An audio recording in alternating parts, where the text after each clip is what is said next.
What is up, guys? Welcome back to Turbo's Garage, and today we're actually going to be doing the test hits on the Trans Am. Now, we only have a couple stuff that we really need to button up with this car. Just lines, fittings, and doing the jets, make sure everything is secure from there. Then from there, we actually got to heat up the bottle, make sure everything is up to the right temperature, right pressure, then connect everything up and do the test hits. Now, prior to that, we're actually going and heating up the bottle as we speak. Now, people usually do the traditional method of getting a little blowtorch and shooting on the bottle. We don't have a blowtorch available, so we're doing the next best thing, and we're just throwing that shit in the oven. But the fact is, it's very, very safe how we're doing it, just because we have it at a very, very low temperature. The oven is open, and we're not baking the freaking bottle. So the fact is, you're readily available. You can actually look at the pressure gauge right there. It's not going too crazy. I can feel the bottle is still slightly cold, so I think it's almost done with that. From there, I have a nitrous purge kit, so to actually purge the lines, so make sure you actually have nitrous all the way up to the solenoids. I'm not gonna install this right now just because we're gonna have to reroute lines and do a whole bunch of stuff like that. So I'd rather just hit it how it is right there. It's gonna be a little bit of a delay just because nitrous isn't gonna be fully through the lines. That's what the purge system is for. Now, a lot of people get mad about that. Oh man, you shouldn't do it. You should need to put a purge system because it'll do something with your motor. Your PCM will go off and Obama will become president again. And I don't mess with that. It's just like, I'll do that later. So from there, we're gonna just basically heat up the bottle, make sure that the temperature actually makes the pressure a little bit higher. Someone's there. Someone's gonna be in the green. It's like 40 degrees out there. So the fact is, the bottle was very, very cold when I got it. So the pressure was at, I think it was like around 800 or so. So right when I warm it back up to, you want it around 96 degrees or something like that. So right when I warmed it up to that level, now you can actually see it's around the actual, the green side. It's around 1,000 to 1,200 right now. So from there, I'm just gonna do the test hits and then make sure everything is legit. A little couple of test hits. Probably gonna do a flyby with it as well, but yeah. If this doesn't work, I'm gonna put the freaking nitrous bottle in the rice cooker.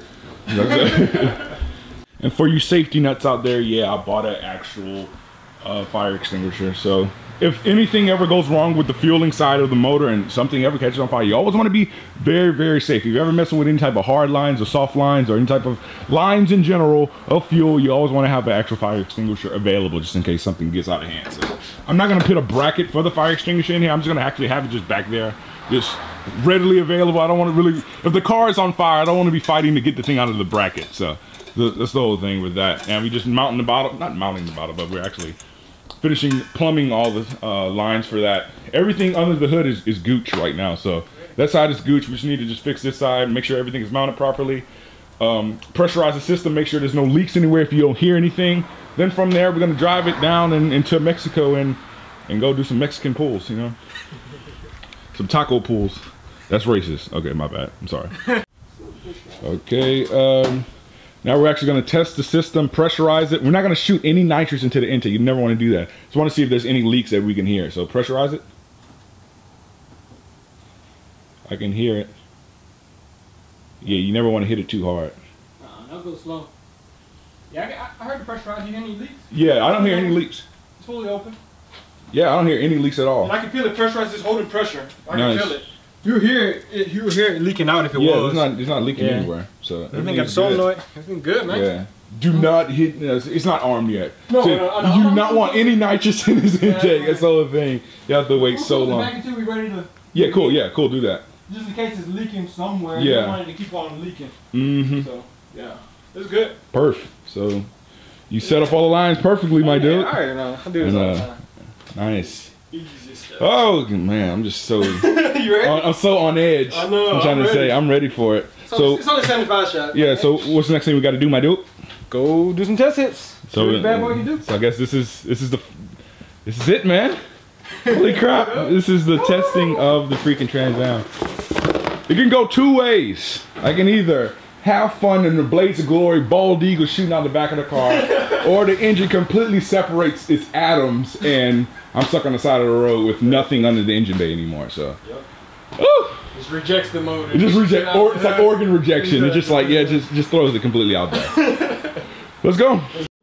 So, as an extra precautionary measure, you just dropped the freaking. I know. Yeah. I'm gonna hold it. But as an extra precautionary measure, we're gonna put octane booster in the tank. I'm already running 93 octane, so I'm already running a higher octane fuel. I think 93 is the highest you can find in Louisiana. Yeah. Then I'm throwing an octane booster in that, and just by calculation and looking at it, what other people recommend, it will boost the octane to like 102 or 103 because I have half a tank. Yeah. So just using that, it should be. It's just safe insurance. It's cheap and safe insurance for any type of pre-detonation that happens when you run nitrous. Plus, my bottle is running just a little bit on the cooler side, and at the same time, how the system is and how my engine is running right now. So it's running pretty rich right now. So I have tons of safety insurance basically for this car. It's not gonna blow up while it's out there.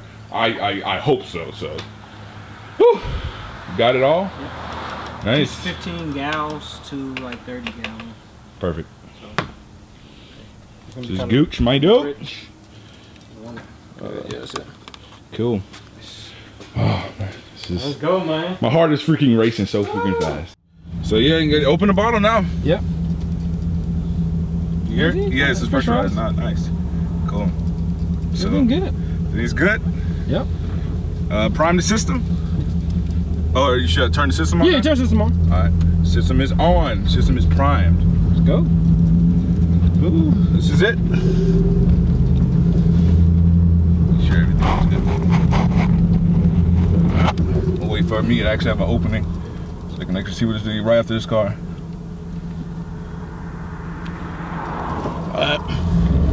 Get the RPMs up. Yeah, before RPMs up. Let's dump that bad boy. Right, 3K. Marks, set, go.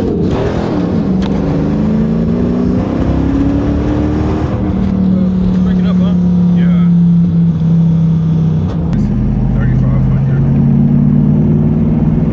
I'll tell you what. 3,500. Go. Yeah, it's backfiring a lot. Yeah, I can hear a whole bunch of backfire underneath the car. Alright. So as you can see, I don't know, for some reason I think the jetting is off, or something is really off with the nitrous kit. Because if the car is NA, for example, like I have no nitrous on right now. Let me just do a little test hit for it. Let's see, wait for it. yeah, you got it. See, nobody's there. Alright. See, look. Let's go. Sometime back. The car is dumb fast without nitrous, but when I turn nitrous on, it's like it's sputtering and stuff. So there's something either with the spark plug gap, it's either running too rich. I need to put my O2 sensor in. I'm jumping the gun here, so that's the whole thing. I need to put my O2 sensor in. But the car is dumb fast how it is. It's like, now I got to really go through a lot of stuff and see what's wrong. I mean, it's all. At least we know the solenoids and stuff are working. Yeah, it's hitting when it's supposed to. It's hitting when it's supposed to. It's not tuned yet. It's not tuned yet. Uh-huh. My spark plug gap is like 50,000. Yeah. So it's probably not the best for nitrous. It's probably blowing the spark out. You need a smaller spark plug gap. But I'm bummed out, but I'm still happy just because the car runs freaking mint. That's the whole thing. But other than that, okay, so the nitrous kit, for some reason, I don't know if it's jetted wrong or something is off. Just because when I'm running it NA, if I'm running it with no nitrous, it's so fast. But if I turn the nitrous kit on and I use a wide open throttle switch, it starts to break up a lot. Now I know that it like the intake didn't blow up or anything. So I know for some reason either my spark is being blown out, or since my bottle pressure is still pretty low. I mean, it only has 7 pounds in the bottle, and my pressure is around 800 psi. Ideally, you want around 1100 to 1200 psi. Ideally, so I have a low pressure. So at the same time, it could be it's running way too rich. Now the second hit that we did with the car before the first one, the second hit, it actually ran a little bit better when we went down a fuel jet. So since we leaned up the mixture, it actually ran pretty better, but it still sucks. So somehow I'm gonna have to fix something on here. So, oh man, the car runs amazing. It just whenever you put nitrous on it, something is slightly off. Oh look, I can show you. Look at this. Yeah, you can. Oh look, yeah, it's not running rich. See that? Yeah, it's not running rich at all. I'm trying to say, yeah, it's running pig rich. So even with nitrous, you don't want to run it too rich either, just because you can lift the ringling. Now I'm testing everything on a 75 shot, so that's not too drastic on the motor. If you're doing D&D testing with a freaking 200 shot, you're asking for trouble. So overall, we're gonna fix it. So I mean, it's simple problems. Most likely I'm just gonna go from the ground and put the purge valve on this, so I know nitrous is getting into the freaking lines. Next thing I'm gonna do is fix the O2 sensor so the thing stop running rich even while it's NA. Next thing I'm gonna do is I just bought a wideband O2 sensor. So from there, install a wideband so I know if it's running lean or rich, rather than just guessing, oh, it smells rich. No, because sometimes it can smell rich and it's actually running lean. So I have to just do all that, and probably the next time you're gonna see this car, I'm not gonna put in the next video until this thing is running fucking mint. But other than that, because I'm gonna do a whole bunch of test passes before I actually show this shit on video. but while I'm doing that, it probably gives us enough time to really finish the tile. Tile only needs small stuff now. And then from there, just get the welder, get everything tacked up, put the blow-off valve on it, and we're gonna be straight boosting with that. So it kind of gives us time to really stop focusing on this thing and actually focus on that. So it's a double-edged sword. Exactly. But WS6, wildly sexy 6-speed, but I got a freaking 4-speed automatic. But wildly sexy 6-speed.